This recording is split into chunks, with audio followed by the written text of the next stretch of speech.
جب کوئی چیز زیادہ مقدار میں کسی کو دی جاتی ہے تو وہ ضائع ہی جاتی ہے، چاہے وہ توجہ ہو، احساس ہو یا پھر محبت۔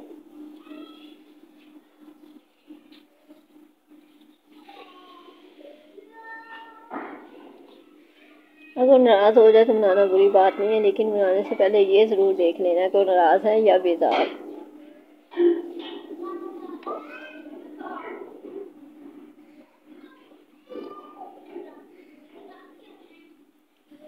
جو سچے ہوتے ہیں وہ تہذیب کے دائرے کا لحاظ کرنا بھی جانتے ہیں، صبر کے گھونٹ پینا بھی۔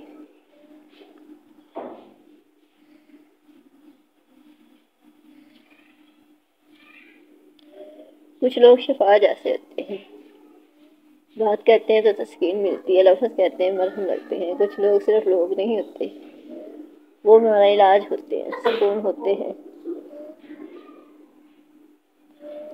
کوئی دوسرا شخص ہمارا دل نہیں توڑ سکتا، ہم خود اپنا دل توڑتے ہیں، ایک ایسی جگہ پر رہ کر جہاں ہماری ضرورت نہیں ہوتی۔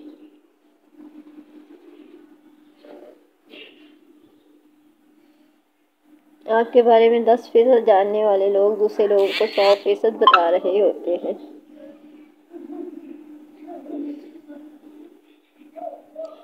گناہ میں لذت ہے مگر سکون نہیں، گناہ کا موقع نہ ملنا بھی اللہ پاک کی نعمت میں سے ایک ہے۔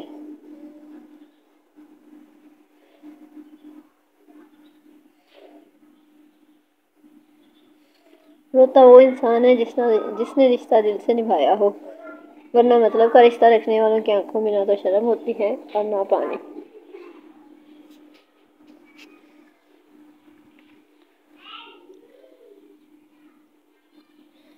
دنیا کا سب سے خوبصورت انسان وہی ہے جس سے بات کرنا آسان ہو، جس سے مدد کرنا آسان ہو، جو دوسروں کے دکھ درد میں شامل رہے۔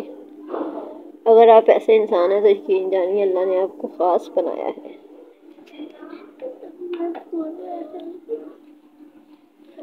لوگ چائے کی پتی کی طرح ہوتے ہیں جنہیں جب تک گرم پانی میں نہ ڈالو پتہ نہیں چلتا کہ ان کا اصل رنگ کیا ہے۔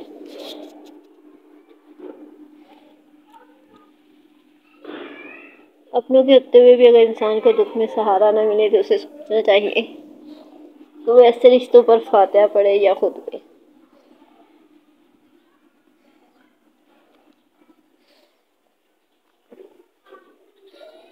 ہم سمجھتے ہیں کہ غربت کا مطلب بھوک، ننگا بدن اور بے گھر ہونا ہے، جبکہ اصل غریب وہ ہے جس کا کوئی چاہنے والا، کوئی اپنا یا کوئی خیال رکھنے والا نہ ہو۔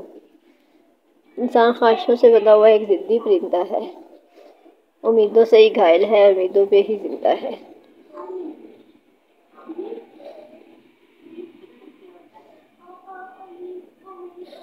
یہ بڑی بے وقوفی ہے کہ انسان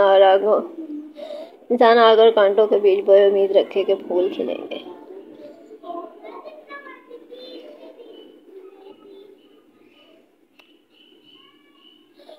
لوگ اکثر نرم لہجوں سے اتنی سخت بات کر جاتے ہیں کہ ان کے لفظوں کی تپش بھولنے میں ایک عمر لگ جاتی ہے۔